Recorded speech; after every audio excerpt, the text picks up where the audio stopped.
CIE's academic channel subscribe பண்ணுங்க.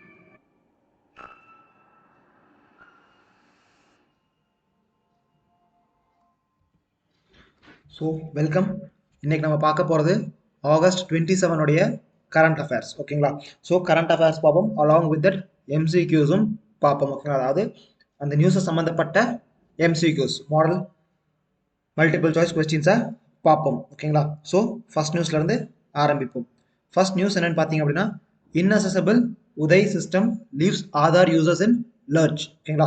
அதாவது உதய் UIDAI அப்படிங்கிறது என்னன்னு பார்த்தீங்க அப்படின்னா, unique identification development authority of India அப்படின்னு சொல்லுவோம். ஓகேங்களா? ஸோ அவங்க தான் என்ன பண்ணுவாங்கன்னு பார்த்தீங்க அப்படின்னா, ஆதார் கார்டெலாம் இஷ்யூ பண்ணுறது இந்த UIDAI அப்படிங்கிற அமைப்பு தான் ஆதார் கார்டெல்லாம் இஷ்யூ பண்ணிக்கிட்டு இருக்காங்க. ஓகேங்களா?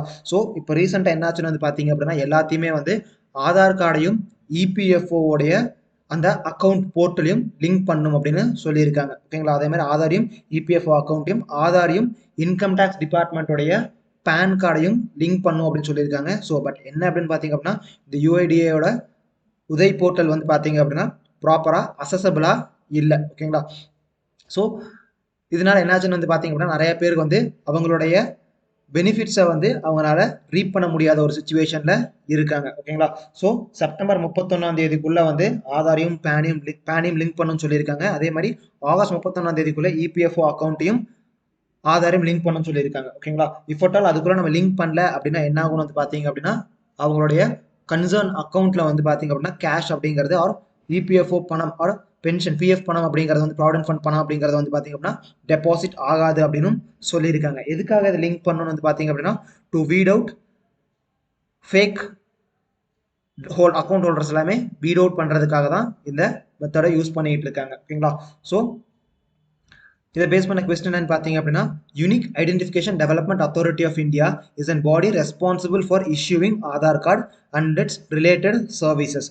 த UIDAI is under which ministry? ஓகேங்களா? So unique identification development authority of India அப்படிங்கிறத வந்து பார்த்தீங்க அப்படின்னா ஆதார் கார்டையும் அது தொடர்புடைய சேவைகளையும் ப்ரொவைட் பண்ணிட்டு இருக்காங்க அப்படிங்கிறத வந்து கொஸ்டினில் கொடுத்துருக்கோம். அதே போல வந்து பார்த்தீங்க அப்படின்னா UIDAI வந்து எந்த மினிஸ்ட்ரி, எந்த அமைச்சகத்துக்கு கீழே இருக்கு அப்படிங்கிறது தான் கொஸ்டின். ஓகேங்களா? Option A Ministry of Home Ministry. Option B, Ministry of Electronics and Information Technology. Option C, Ministry of Public Grievance. Option D, Ministry of Finance. ஓகேங்களா? ஸோ கரெக்டான ஆன்சர் எதுன்னு பார்த்தீங்க அப்படின்னா option B, ministry of electronics and information technology அப்படிங்கிறது தான். ஓகேங்களா? So next news என்னன்னு பார்ப்போம். So can PM CARES help COVID orphans as Supreme court concerned over education of such childrens. ஓகேங்களா? இப்போ புதுசாக வந்து ஒரு வார்த்தை காயின் ஆயிருக்கு. என்னன்னு பார்த்தீங்க அப்படின்னா கோவிட் ஆர்ஃபன்ஸ். ஓகேங்களா? ஆர்ஃபன்ஸ் அப்படின்னா ஆதரவற்ற குழந்தைகளை தான் ஆர்ஃபன்ஸ், ஆதரவற்ற நபர்கள் தான் ஆர்ஃபன்ஸ் அப்படின்னு சொல்லுவோம். இப்போ கோவிட் ஆர்ஃபன்ஸ் அப்படிங்கிற வார்த்தை யாரை குறிக்குதுன்னு வந்து பார்த்தீங்க அப்படின்னா, இந்த கொரோனா வைரஸ்னால, இந்த கொரோனா வைரல் டிசீஸ்ல இன்ஃபெக்ட் ஆகி ஒரு தாய் தந்தையை வந்து இழந்த ஒரு குழந்தை தான் கோவிட் ஆர்ஃபன்ஸ் அப்படின்னு சொல்றோம். ஓகேங்களா? ஸோ இந்த PM கேர்ஸ் ஃபண்ட் அப்படிங்கிறது வந்து பார்த்தீங்க அப்படின்னா இந்த கொரோனா காலகட்டத்தில் வந்து இந்தியா கவர்மெண்டால வந்து பார்த்தீங்க அப்படின்னா ஒரு ட்ரஸ்ட்டாக உருவாக்கப்பட்டது இந்த PM கேர்ஸ் ஃபண்ட் அப்படிங்கிறது. ஸோ ரீசெண்டாக சுப்ரீம் கோர்ட் என்ன பண்ணியிருக்காங்கன்னு பார்த்தீங்கன்னா, இந்த PM கேர்ஸ் ஃபண்டை வச்சு நீங்கள் வந்து ஆக்சிஜனை வாங்கினீங்க, ஸோ ப்ரெஷர் ஸ்விங் அப்சார்ப்சர், அதாவது ஆக்சிஜன் ஜெனரேஷன் பிளான்ட்டை வந்து நீங்கள் செட்டப் பண்ணீங்க, இதெல்லாம் ஓகே. அதே போல் வந்து பார்த்தீங்கன்னா மைக்ரண்ட் லேபர்ஸுக்கு வந்து ஹெல்ப் பண்ணீங்க, இதெல்லாம் ஓகே. பட் இதை வச்சு உங்களால் கோவிட் ஆர்ஃபன்ஸ், அதாவது கொரோனா வைரஸ்னால வந்து அனாதையாக்கப்பட்ட குழந்தைகளுக்கான எஜுகேஷன் செலவை ஏற்றுக்க முடியுமா அப்படின்னு கேட்டிருக்காங்க. கோர்ட் வந்து அட்லீஸ்ட் இந்த ஒரு வருஷமாவது ஏற்றுக்க முடியுமா அப்படின்னு கேட்டிருக்காங்க.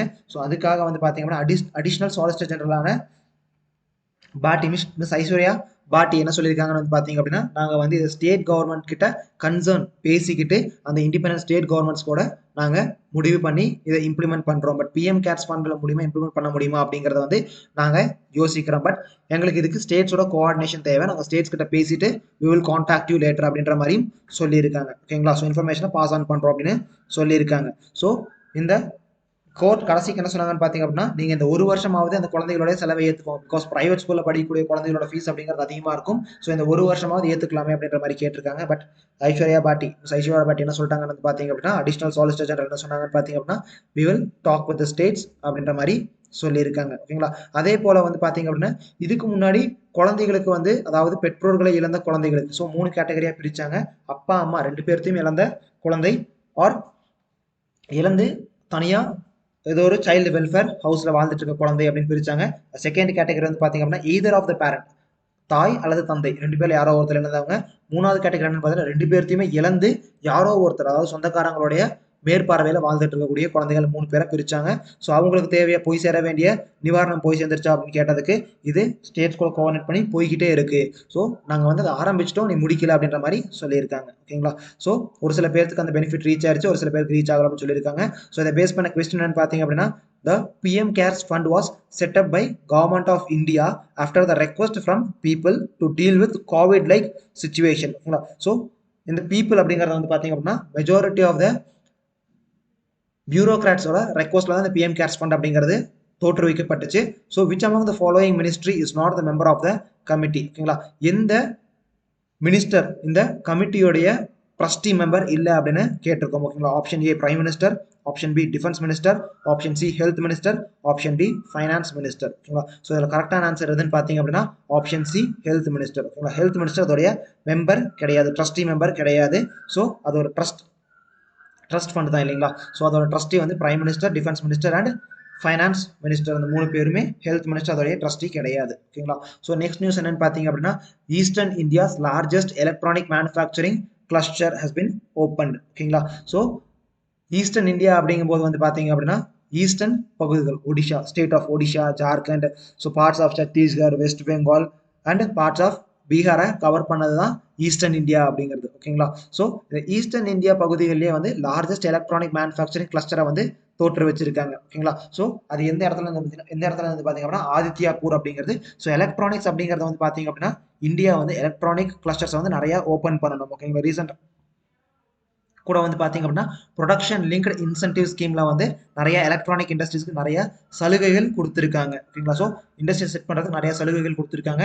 ஸோ எலக்ட்ரானிக்ஸ் அப்படிங்கிறது இன்றியமையாத ஒரு விஷயம். பிகாஸ் இந்தியா அப்படிங்கிறவங்க வந்து பார்த்தீங்கன்னா இந்தியா அப்படிங்கிற நாடு வந்து நெட் இம்போர்ட்டராக தான் இருக்கும். எலக்ட்ரானிக்ஸ் வந்து நம்ம இம்போர்ட் தான் பண்ணிட்டு இருக்கோமே வழியாக நம்ம உருவாக்கி ஏற்றுமதி பண்ணலை. பிகாஸ் இந்தியா அப்படிங்கிறது வந்து பார்த்தீங்க அப்படின்னா ஒரு மிகப்பெரிய மார்க்கெட், மிகப்பெரிய ஒரு சந்தை. ஸோ நம்மகிட்ட எலக்ட்ரானிக் மேனுஃபேக்சரிங் இல்லாத மிகப்பெரிய ஒரு இந்தியாவுக்கு மிகப்பெரிய ஒரு டிராபேக்காக இருக்குது. ஸோ நம்ம இந்த எலக்ட்ரானிக் மேனுஃபேக்சரிங் யூனிட்ஸை வந்து ஓப்பன் பண்ணணும். ஓகே, இன்னும் நிறைய லெவலில் ஓப்பன் பண்ணணும். ஓகேங்களா? ஸோ இதை பேஸ் பண்ண கொஸ்டின் பார்த்தீங்க அப்படின்னா Adityapur electronic manufacturing cluster which is the Eastern India's largest electronic manufacturing cluster was established to make India self-reliant in electronic manufacturing. The cluster is located in the state of. ஓகேங்களா? அதாவது இந்த திட்டம் அப்படிங்கிறது வந்து பார்த்தீங்க அப்படின்னா இந்தியா வந்து எலக்ட்ரானிக் உற்பத்தியில் வந்து தன்னிறைவடைய வைக்க வேண்டும் அப்படிங்கிறத வந்து இந்த மோட்டோவோட தான் இந்த நிறையா எலக்ட்ரானிக் இண்டஸ்ட்ரி கிளஸ்டர்ஸை வந்து ஓப்பன் பண்ணிக்கிட்டு இருக்கோம். ஸோ ரீசெண்டாக கூட உத்தரப்பிரதேஷ் ஓப்பன் பண்ணோம். ஓகேங்களா? ஸோ இந்த கிளஸ்டர் அப்படிங்கிறத வந்து இந்த ஆதித்யாபூர் எலக்ட்ரானிக் மேனுஃபேக்சர் கிளஸ்டர் எந்த ஸ்டேட்ல இருக்குன்றதான் question. Option A west Bengal, option B Odisha, option C Bihar, option D Jharkhand. ஓகேங்களா? ஸோ இதில் கரெக்டான ஆன்சர் என்னன்னு பார்த்தீங்க அப்படின்னா option D Jharkhand. Next news என்னன்னு பார்த்தீங்க அப்படின்னா follow hygiene practices, high court orders the food industry. ஓகேங்களா? ஸோ ஹைகோர்ட் வந்து ரீசெண்ட் சென்னை மெட்ராஸ் ஹைகோர்ட் என்ன சொல்லியிருக்காங்கன்னு பார்த்தீங்க அப்படின்னா ஃபுட் இண்டஸ்ட்ரீஸ் எல்லாமே ப்ராப்பராக ஹைஜீன் ப்ராக்டிசஸை இம்ப்ளிமெண்ட் பண்ணணும். ஓகேங்களா? ஸோ அந்த ஃபுட் இண்டஸ்ட்ரீஸ் அப்படிங்கிறத வந்து எதை சேர்க்கிறாங்க அப்படின்றது பார்த்தீங்கன்னா ஈட்டரிஸ், குக்கிங், ரெஸ்டாரண்ட், ஹோட்டல்ஸ் எல்லாம் இருக்கு இல்லைங்களா, அது உட்பட ஃபங்க்ஷன்ஸில் ஃபுட் உணவு சமைப்பாங்க இல்லைங்களா, கல்யாண மண்டபத்திலே வச்சு உணவு சமைப்பாங்க இல்லைங்களா, ஸோ அந்த இடத்தையும் ஃபுட் இண்டஸ்ட்ரி அப்படி தான் கிளாஸிஃபை பண்ணியிருக்காங்க. ஸோ அந்த இடத்துலலாம் வந்து உணவை ப்ராப்பராக ஹைஜீனாக சுகாதார முறையில் வந்து அதை தயாரிக்கணும் அப்படின்னு சொல்லியிருக்காங்க. ஓகேங்களா? இனிமேல் எந்த ஒரு ரெஸ்டாரண்ட்டுக்கு போனாலும் அவங்க வந்து கையில் க்ளவுஸ் போட்டுக்கிட்டு தான் எந்த ஒரு பொருளாக இருந்தாலும் சர்வ் பண்ணணும், ஆர் எந்த ஒரு பொருளாக இருந்தாலும் பார்சல் பண்ணணும் அப்படின்ற மாதிரி சொல்லியிருக்காங்க. அது மட்டும் இல்லாமல் இனியொரு விஷயத்தையும் உள்ள ஆட் பண்ணியிருக்காங்க. என்னன்னு பார்த்தீங்க அப்படின்னா நிறைய இடத்துக்கு போனோம் அப்படின்னா வந்து அந்த parcel papers or parcel sheets எல்லாம் பிரிக்கும் போது ஸோ சலைவா யூஸ் பண்ணுவாங்க இல்லைங்களா, ஸோ அந்த எச்சில் தொட்டி யூஸ் பண்ணுவாங்க இல்லைங்களா, ஸோ இதன் மூலயமா கொரோனா பரவும் அப்படின்னு சொல்லிட்டு அதையும் வந்து ரூல் அவுட் பண்ணணும் அப்படின்னு சொல்லியிருக்காங்க. ஸோ ஃபுட் கமிஷனர், தமிழ்நாடோட ஃபுட் கமிஷனர் என்ன சொல்லியிருக்காங்கன்னு வந்து பார்த்தீங்க அப்படின்னா ஃபுட் சேஃப்டி கமிஷனர் என்ன சொல்லியிருக்காங்கன்னு வந்து பார்த்தீங்க அப்படின்னா நாங்கள் வந்து ஏற்கனவே இதுக்காக ஒரு மாடியூலை வந்து நாங்கள் கிரியேட் பண்ணி ஒரு மாடஸ் ஆப்ராண்டி, ஸோ ஒரு மாடியூலை வந்து கிரியேட் பண்ணி இதை வந்து ஹோட்டல்ஸுக்கு சர்க்குலேட் பண்ணியிருக்கோம். ஸோ அது மட்டும் இல்லாமல் ஒவ்வொரு கலெக்டர்ஸ்கிட்டையும் நாங்கள் இதை என்ஃபோர்ஸ் பண்ணியிருக்கோம். கலெக்டர்ஸ், டிஸ்ட்ரிக்ட் மேஜிஸ்ட்ரேட்ஸ் அப்படிங்கிறது டிஸ்ட்ரிக்ட் கலெக்டர்ஸ். ஓகேங்களா? ஸோ அவங்களுடைய டியூட்டி தான் இது எல்லாத்தையும் என்ஃபோர்ஸ் பண்ணுறது அப்படின்ற மாதிரி ஃபுட் கமிஷனர் சொல்லியிருக்காங்க. ஓகேங்களா? ஸோ இது ஆல்ரெடி வந்து FSSAI food safety standard authority of India முன்னாடியே சொன்ன ஒரு கைட்லைன்ஸாக இது ஃபாலோ பண்ணலை அப்படிங்கிறதுனால ஒரு பொதுநல வழக்கை ஹைகோர்ட்டில் தாக்கல் பண்ணாங்க. அதுக்கு ஹைகோர்ட் கொடுத்த பதில் தான் இது. ஓகேங்களா? ஸோ அதே போல் இதை பேஸ் பண்ண கொஸ்டின் என்னன்னு பார்த்தீங்க அப்படின்னா food standards and safety are prescribed by food safety standard authority of India in India. ஓகேங்களா? Which was establish through food Standard and Safety Act of 2006. When was Food Safety Standard Authority of India established? ஓகேங்களா? இந்தியாவில் இருக்க உணவு பாதுகாப்பு மற்றும் தர நிர்ணயத்தை வந்து food safety FSSAI அமைப்பு தான் பண்ணுறாங்க. இதை வந்து எப்போ தோற்றுவிச்சாங்க அப்படிங்கிறது தான் கேள்வி. ஓகேங்களா? Option A 2007, option B 2009, option C 2006, option D 2011. ஓகேங்களா? என்னதான் இந்த சட்டம் வந்து 2006 பாஸ் பண்ணப்பட்டிருந்தாலும் இந்த அமைப்பு இந்த body FSSAI food safety standard authority of India அப்படிங்கிறது வந்து எப்போ உருவாக்கப்பட்டுருச்சு அப்படின்னா 2011 தான். ஓகேங்களா? ஸோ 4th கொஸ்டினுக்கு ஆன்சர் என்னன்னு பார்த்தீங்கன்னா option D 2011. So next news என்னன்னு பார்த்தீங்க அப்படின்னா breakthrough infections not alarming says Karnataka health secretary and health minister. ஓகேங்களா? So breakthrough infection. So இந்த நியூஸை பார்க்கறதுக்கு முன்னாடி நம்ம பிரேக் த்ரூ இன்ஃபெக்ஷன் பற்றி கொஸ்டின் பார்த்துருவோம். ஓகேங்களா? So which among the following statement is correct about breakthrough infection? Option A infected person is infected person is reinfected. அதாவது ஏற்கனவே ஒரு நோய் தொற்று வந்து அதில் குணமடைந்தவங்களுக்கு திருப்பி நோய் தொற்று ஏற்படுறது தான் ரீஇன்ஃபெக்ஷன் சொல்கிறோம் அப்படின்னு சொல்லியிருக்காங்க. Option B vaccinated people getting infected. Option C serious infections. Option D person infected without any contact with any infected person. ஓகேங்களா? ஸோ ஒரு நபருக்கு நோய் தொற்று ஏற்படுது, பட் அவர் எந்த ஒரு நோய் தொற்று ஏற்பட்ட நபர் கூடயும் தொடர்பில் இல்லை அப்படிங்கிறது ஆப்ஷன் டியில் கொடுத்துருக்கோம். பட் கரெக்டான ஆன்சர் என்னன்னு பார்த்தீங்க அப்படின்னா ஆப்ஷன் பி. ஓகேங்களா? ஸோ பிரேக் த்ரூ இன்ஃபெக்ஷன் என்னன்னு பார்த்தீங்க அப்படின்னா ஆல்ரெடி தடுப்பூசியை செலுத்தி தடுப்பூசியை ஏந்தின மக்களுக்கு வந்து பார்த்தீங்க அப்படின்னா திருப்பி நோய் பாதிப்பு ஏற்படுறது தான் வந்து பிரேக் த்ரூ இன்ஃபெக்ஷன்ஸ் அப்படின்னு சொல்லுவோம். ஸோ கரெக்டான ஆன்சர் என்னன்னு பார்த்தீங்கன்னா ஆப்ஷன் பி. ஓகேங்களா? ஸோ கர்நாடகாவில் என்ன இருக்குன்னு வந்து பார்த்தீங்க அப்படின்னா கிட்டத்தட்ட 93 லட்சம் மக்களுக்கு வந்து தடுப்பூசியை போட்டாங்க. பட் 93 லட்சம் மக்களுக்கு போட்டும் என்னாச்சுன்னு வந்து பார்த்தீங்கன்னா ஒரு 14,400 மக்களுக்கு வந்து பார்த்தீங்க அப்படின்னா திருப்பி இன்ஃபெக்ஷன் அப்படிங்கிறது வந்திருக்கு. நம்பர்ஸ் எல்லாம் இம்பார்ட்டன்ட் கிடையாது. ஓகேங்களா? ஸோ இந்த 14,400 மக்களுக்கு வந்து இன்ஃபெக்ஷன் அப்படிங்கிறத திருப்பி கண்டறியப்பட்டிருக்கு. ஸோ அதில் வந்து பார்த்தீங்க அப்படின்னா ஸோ பெரும்பான்மையான மக்கள் வந்து பார்த்தீங்க அப்படின்னா சிங்கிள் டோஸ் மட்டுமே உடம்புல ஏந்துறவங்க, சிங்கிள் டோஸ் தடுப்பூசி மட்டும் போட்டுக்கிட்டவங்க, 2 டோஸும் போட்டுக்கிட்டவங்களோட பாதிப்பு அப்படிங்கிறது கம்பேரிட்டிவ்லி கம்மி. ஓகேங்களா? ஸோ 3000க்கு கம்மி தான் 2 டோஸ் போட்டும் பாதிப்பு ஏற்பட்டவங்க. ஸோ அதுலேயும் இறப்பு அப்படிங்கிறது வந்து பார்த்தீங்கன்னா 129 பேர் இறந்துருக்காங்க. 14,000 பேர்த்துல வந்து தடுப்பூசியை போட்டுக்கிட்டு இன்ஃபெக்ட் ஆனவங்க 129 பேர் இறந்துருக்காங்க. அதுலேயும் 2 டோஸ் போட்டு இறந்தவங்க அப்படிங்கிறது எண்ணிக்கை வெறும் 17 தான். ஓகேங்களா? ஸோ இதை பேஸ் பண்ணி கர்நாடகா என்ன சொல்றாங்கன்னு பார்த்தீங்க அப்படின்னா 93 லட்சம் பேருக்கு போட்டோம் 14,000 பேருக்கு தான் இன்ஃபெக்ஷன் வந்திருக்கு அப்படின்னா இது வந்து 0.03% தான் இந்த இன்ஃபெக்ஷன் வந்திருக்கு. ஸோ இதை பற்றி நம்ம எதுவும் பயப்பட தேவையில்லை அப்படின்னு சொல்லியிருக்காங்க. ஸோ அது மட்டும் இல்லாமல் அந்த ஸ்டேட்மெண்ட் கொடுத்தது மட்டும் இல்லாமல் என்ன சொல்லியிருக்காங்க அப்படின்னா இனி ஒரு 10 நாளுகளுக்கு மக்கள் எல்லாருமே கொஞ்சம் சேஃபாக இருக்கணும் அப்படின்னு சொல்லியிருக்காங்க. இது 3 ஸ்டேட்ல இருக்க மக்கள், 3 ஸ்டேட்ல இருக்க ஹெல்த் செக்ரட்டரி சொன்னதான். Tamil Nadu health secretary doctor honourable Radhakrishnan அவரும் சொன்னாரு. அதே மாதிரி கேரளா ஹெல்த் செக்ரட்டரி சொல்லிட்டாங்க. இப்போ கர்நாடகா ஹெல்த் செக்ரட்டரி சொல்லிட்டாங்க. So can it be a start for third wave அப்படிங்கிறது தான் எல்லாருமே ஒரு சந்தேகக்கூடிய ஒரு விஷயம். ஓகேங்களா? So next news covering the gap in the game of data.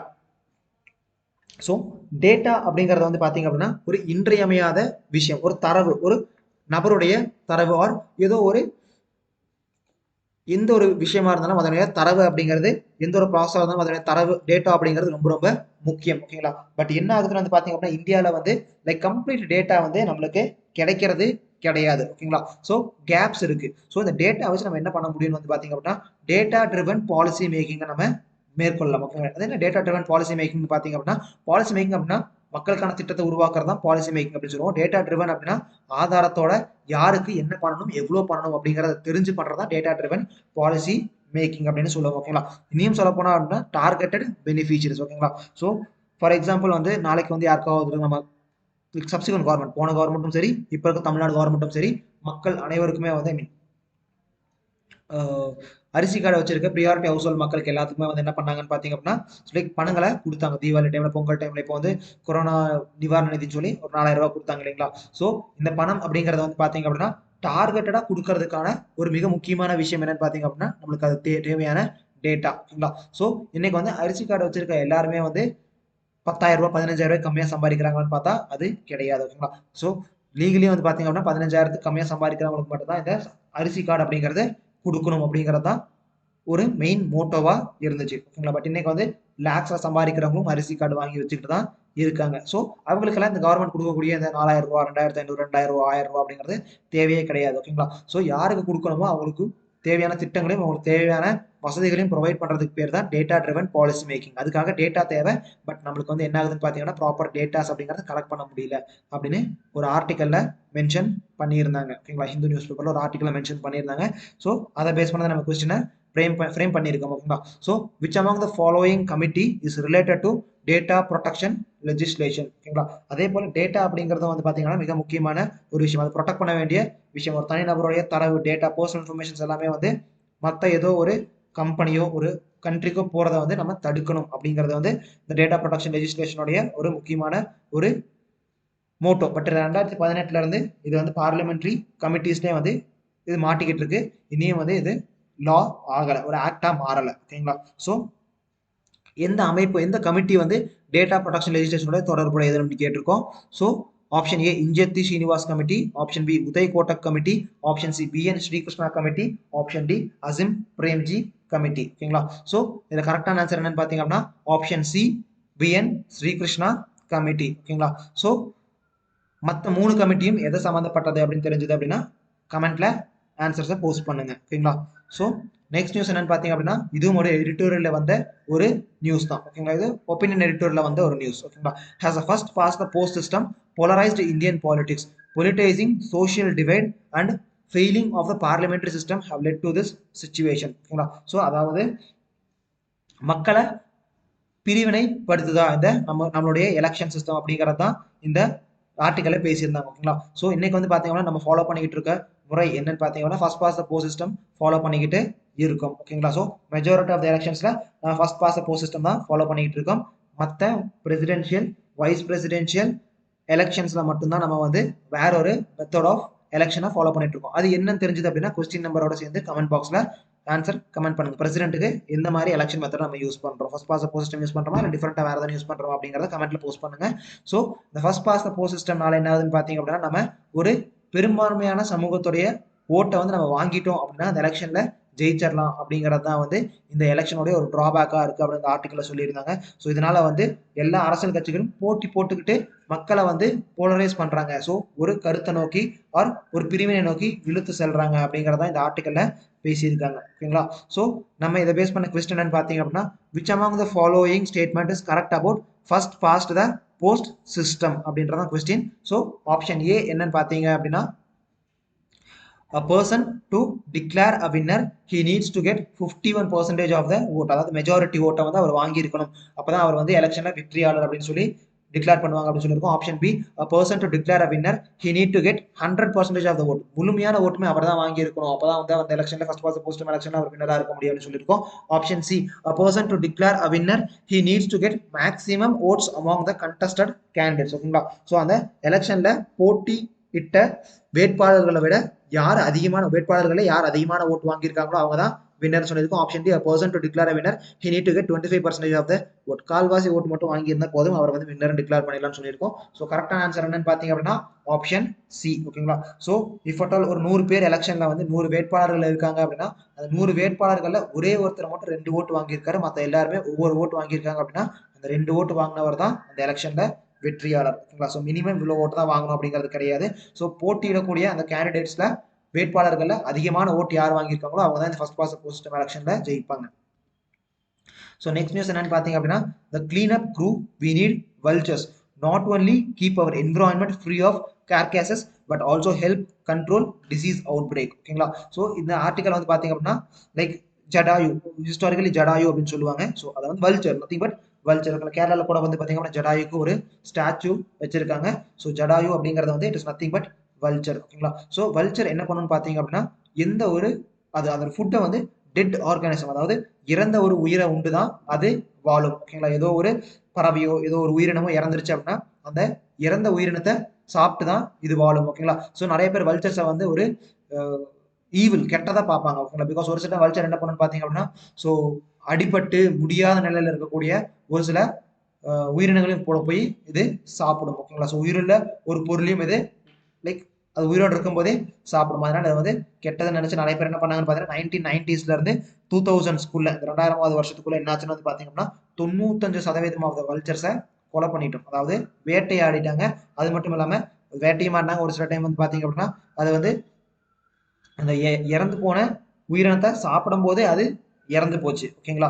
So அது ஏன் அப்படின்னு வந்து பார்த்தீங்க அப்படின்னா நம்ம அந்த இறந்த உயிரினத்துக்கு கொடுத்த மருந்துகள். ஓகேங்களா? அதுக்கு உடம்பு சரியில்லாம இருக்கும்போது நம்ம மருந்தெல்லாம் கொடுப்போம். அந்த மருந்துனால தான் அது இறந்து போச்சு. இந்த வல்ச்சர்ஸ்னால என்ன ஆகுதுன்னு பார்த்தீங்க அப்படின்னா எந்த ஒரு உயிரினமும் வந்து பார்த்தீங்க அப்படின்னா லைக் அது ஈஸியாக டீகம்போஸ் பண்றதுக்கு இந்த வல்ச்சர்ஸ் அப்படிங்கிறது மக்கி போறதுக்கு வல்ச்சர்ஸ் ஹெல்ப் பண்றது. அதே மாதிரி வல்ச்சர்ஸ் சாப்பிட்டுருச்சு அப்படின்னா வந்து அதுல இருந்து புது புது நோய் அப்படிங்கிறது உருவாகாது. ஓகேங்களா? ஸோ இதை பேஸ் பண்ண கொஸ்டின் பார்த்தீங்க அப்படின்னா the decline of vulture population is related to diclofenac. which among the following does the term diclofenac related to அப்படின்னு கொஸ்டின் கேட்டிருக்கோம். ஓகேங்களா? ஸோ வல்ச்சர் பாப்புலேஷன் குறையிறதுக்கு டைக்ளோஃபினாக் அப்படிங்கிறது தான் மிக முக்கியமான காரணமா இருக்கு. ஸோ அந்த டைக்ளோஃபினாக் எதனுடைய தொடர்புடையது அப்படின்னு கேட்டிருக்கோம். Option A it is a poison given directly to vulture. வல்ச்சருக்கு டைரக்டா வந்து கொடுக்கக்கூடிய ஒரு விஷம். Option B it is a medicinal plant if consumed more will become toxic. அது வந்து ஒரு மருத்துவ குணமுடைய ஒரு செடி. அதை வந்து அதிகமா சாப்பிட்டோம்னா விஷமா மாறும். அளவுக்கு மேல அமிர்தம் நஞ்சு சொல்லுவாங்களா அந்த ஸ்டேட்மெண்ட் தான் ஆப்ஷன் பில கொடுத்துருக்கு. Option C it is a medicinal drug given to cattle to relieve its pain or treat inflammation. ஓகேங்களா? ஸோ அதாவது கேட்டில்ஸோடைய வலியை குறைக்கிறதுக்கு பெயின் ரிலீஃப் மாத்திரையா இருக்கு. அதே போல வந்து அதுக்கு அடிபட்டுருந்துச்சு அப்படின்னாலும் இந்த மருந்தை கொடுப்பாங்க ஆர் டைக்ளோஃபெனாக கொடுப்பாங்க அப்படின்னு சொல்லியிருக்கோம். Option D it is chemical used in cloth dyes. ஓகேங்களா? அதாவது துணியை சலவை வெளுக்கிறதுக்காக கலரை கொண்டு வரதுக்காக யூஸ் பண்ணக்கூடிய டைஸ்ல இருக்கிறதா டைக்ளோஃபெனாக் அப்படின்னு சொல்லியிருக்கோம். இதுல கரெக்டான ஆன்சர் என்னன்னு பாத்தீங்கன்னா ஆப்ஷன் சி. அது வந்து ஒரு மருந்து. அதாவது பெயின் கில்லரா கொடுக்கக்கூடிய மருந்து. ஓகேங்களா? ஸோ கேட்டல்ஸ்க்கு அதாவது பாலூட்டிகளுக்கு கொடுக்கக்கூடிய மருந்து. பட் இந்த மருந்து என்ன ஆகும்னு பாத்தீங்க அப்படின்னா அதனுடைய உடம்புல பயோ அக்குமுலேட் ஆகிட்டே இருக்கும். அந்த கேட்டலோட உடம்பை விட்டு இந்த மருந்து போகாது. ஸோ அந்த இறந்த ஒரு உயிரினத்தை சாப்பிடும் போது என்ன ஆகுன்னு பார்த்தீங்கன்னா இந்த டைக்ளோஃபெனாக் வல்ச்சருக்குள்ள போகுது. வல்ச்சருக்குள்ள போகும்போது என்ன ஆகுதுன்னு பார்த்தீங்க அப்படின்னா வல்ச்சருக்கு கிட்னி ஃபெயிலியர்ஸை ஏற்படுத்துது. ஓகேங்களா? அதனால வல்ச்சருடைய பாப்புலேஷன் அப்படிங்கிறது பெருமளவில் குறைஞ்சிக்கிட்டு வருது. ஓகேங்களா? ஸோ கரெக்டான ஆன்சர் என்னன்னு பார்த்தீங்கன்னா ஆப்ஷன் சி. நெக்ஸ்ட் நியூஸ் என்னன்னு பார்த்தீங்க அப்படின்னா Arunachal decision to move settlers welcome. ஓகேங்களா? ஸோ அருணாச்சல் பிரதேஷ்ல வந்து பார்த்தீங்க அப்படின்னா சக்மா அண்ட் ஹஜாங் அப்படிங்கிற ரெண்டு சமூகத்தை சேர்ந்த மக்கள் அருணாச்சல் பிரதேஷ்ல வந்து அகதிகளா வந்து தங்கிக்கிட்டு இருக்காங்க. ஸோ 1964 இருந்து 1969 இந்த அருணாச்சல் பிரதேஷ் பகுதிகளுக்கு வந்தவங்க. ஓகேங்களா? ஸோ இவங்க வந்து சிட்டகாங் அப்படிங்கிற ஒரு இடத்துல இருந்து தான் அருணாச்சல் பிரதேஷ்க்கு வந்தாங்க. ஸோ அந்த சிட்டகாங் அப்படிங்கிற இடத்துல இருந்து அவங்க எதனால வந்தாங்கன்னு பார்த்தீங்க அப்படின்னா ஒரு விஷயம், அந்த சிட்டகாங் அப்படிங்கிற இடத்துல வந்து டேம் கட்ட போறதுனால டேம் கட்டுறதுனால இவங்களோட இடத்துல இருந்து அவங்கள வந்து வேற ஒரு இடத்துக்கு மாற்றும் போது இவங்களால அங்கே வாழ முடியாம இங்கே இந்தியாவுக்குள்ள அருணாச்சல் பிரதேஷ்ல வந்து செட்டில் ஆயிட்டாங்க. அதே போல வந்து பாத்தீங்க அப்படின்னா இனி ஒரு சிலர் வந்து பாத்தீங்க அப்படின்னா ரிலீஜியஸ் பர்சியூஷன் அதாவது மத ரீதியான துன்புறுத்தல் காரணமாக என்ன பண்ணிட்டாங்க பாத்தீங்க அப்படின்னா அவங்க அருணாச்சல் பிரதேஷ்ல வந்து தஞ்சம் புகுந்துட்டாங்க வேற ஒரு கண்ட்ரில இருந்து. ஓகேங்களா? ஸோ அதுக்கு வந்து இப்போ என்ன ஆச்சுன்னு வந்து பாத்தீங்கன்னா அருணாச்சல் பிரதேஷ்ல வந்து இந்த சக்மா ஹஜாங் மக்கள் வந்து அதிகமா இனப்பெருக்கம் அதிகமான மக்கள் இருக்கனால வந்து என்ன ஆகுதுன்னு பாத்தீங்க அப்படின்னா அந்த இடத்துல வந்து டெமோகிராஃபி அப்படிங்கிறதே வந்து மாறி போச்சு. ஓகேங்களா? அதாவது அங்க இருக்கக்கூடிய பூர்வகுடி மக்களுடைய பாப்புலேஷன் கம்மியாயிட்டு வெளியிருந்து வந்தவங்களோட பாப்புலேஷன் அதிகமாகுது. அப்படிங்கிறதுனால அவங்கள வந்து அந்த அகதிகளை வந்து வேற மாநிலங்களுக்கு மாற்றணும் அப்படின்னு சொல்லிட்டு அருணாச்சல் பிரதேஷ் கவர்மெண்ட் சொல்லியிருந்தாங்க. இதை வந்து all Arunachal Pradesh student union வரவேற்றிருக்காங்க. ஓகேங்களா? ஸோ இதை பேஸ் பண்ண கொஸ்டின் பார்த்தீங்க அப்படின்னா Chakma and Hajong communities are predominantly Buddhist and Hindu community respectively. ஓகேங்களா? ஸோ சக்மா அப்படிங்கிறவங்க வந்து புத்திஸ்ட், ஹஜாங் அப்படிங்கிறவங்க வந்து Hindu who took refugees in India as they fear of persecution. ஓகேங்களா? மத ரீதியான துன்புறுத்தல் காரணமாக அவங்க இந்தியாவில் வந்து தஞ்சம் புகுந்துட்டாங்க. அப்புறம் மிச்சமாக the following country they came to India. பின்வரும் எந்த நாடுகள்ல இருந்து அவங்க இந்தியாவுக்கு எந்த பகுதியில இருந்து இந்தியாவுக்கு வந்தாங்க அப்படின்னு கேட்டிருக்கோம். Option A west Pakistan, option B Myanmar, option C east Pakistan, option D China. ஓகேங்களா? ஸோ அவங்க எங்க இருந்து வந்தாங்க அப்படின்னா ஈஸ்ட் பாகிஸ்தான் அதாவது பங்களாதேஷ். பட் அவங்க வந்த டைம்ல அது பங்களாதேஷ் கிடையாது, அது வந்து ஈஸ்ட் பாகிஸ்தான் பகுதியா இருந்துச்சு. ஓகேங்களா? ஸோ 1964 இருந்து 69 அவங்க வந்தனால அந்த டைம்ல ஈஸ்ட் பாகிஸ்தானா இருந்துச்சு. ஸோ எப்போ அது பங்களாதேஷா மாறுச்சு அப்படின்றது உங்களுக்கு தெரிஞ்சது அப்படின்னா கொஸ்டின் நம்பர் 9 கூட சேர்ந்து கமெண்ட் பாக்ஸ்ல அந்த எந்த வருஷம் மாறுச்சு அப்படிங்கிறதையும் போஸ்ட் பண்ணுங்க. ஸோ நெக்ஸ்ட் நியூஸ் என்னன்னு பார்த்தீங்க அப்படின்னா portal for unorganised workers open. ஓகேங்களா? ஸோ அமைப்பு சாரா தொழிலாளர்களுக்கு வந்து பார்த்தீங்க அப்படின்னா ஒரு போர்ட்டல் ஒன்று ஓப்பன் பண்ணியிருக்காங்க ministry of labour and employment. அந்த போர்ட்டலோட பேர் என்னன்னு பார்த்தீங்க அப்படின்னா இ ஷ்ரம் போர்ட்டல். ஓகேங்களா? இது எதுக்காக அப்படின்னு பார்த்தீங்க அப்படின்னா மக்களுக்கு அவங்க அன்ஆர்கனைஸ் செக்டர்ல ஒர்க் பண்ணக்கூடிய மக்களுக்கு அவங்களுடைய சமூக நல திட்டங்களை வந்து அவங்களுக்கு கொண்டு போய் சேர்த்துறதுக்காக இந்த போர்ட்டலை வந்து ஓப்பன் பண்ணியிருக்காங்க. பிகாஸ் நிறைய பேருக்கு வந்து அவங்களுக்கு என்னென்ன ஸ்கீம்ஸ் கவர்மெண்ட் அனௌன்ஸ் பண்ணியிருக்காங்கிறது தெரியாது கிடையாது. ஸோ அவங்களுக்கு அந்த ஸ்கீம்ஸை கொண்டு போய் சேர்த்துறதுக்காக தான் இந்த போர்ட்டலே ஓப்பன் பண்ணியிருக்காங்க அப்படின்னு ministry of labour and employment சொல்லியிருக்காங்க. ஸோ இதை பேஸ் பண்ண கொஸ்டின் என்னன்னு பார்த்தீங்க அப்படின்னா, the ministry of labour and employment has launched an e Shram portal to register unorganized worker and help them assessing the social welfare schemes. Which among the following is not the scheme related to unorganized sector workers? ஓகேங்களா. So எந்த திட்டம் வந்து அமைப்பு சாரா தொழிலாளர்கள் unorganise sector ஒர்க்கர்ஸ்க்கு வந்து சம்மந்தம் இல்லை அப்படின்னு கேட்டிருக்கோம். Option A Atal pension Yojana, option B Pradhan Mantri Shram Yogi Maandhan Yojana, option C national pension scheme, option D Atal innovation or innovative mission. ஓகேங்களா. ஸோ இதில் எது தொடர்பில்லை அப்படின்னு பார்த்தீங்க அப்படின்னா option D Atal innovative mission தொடர்பில்லை.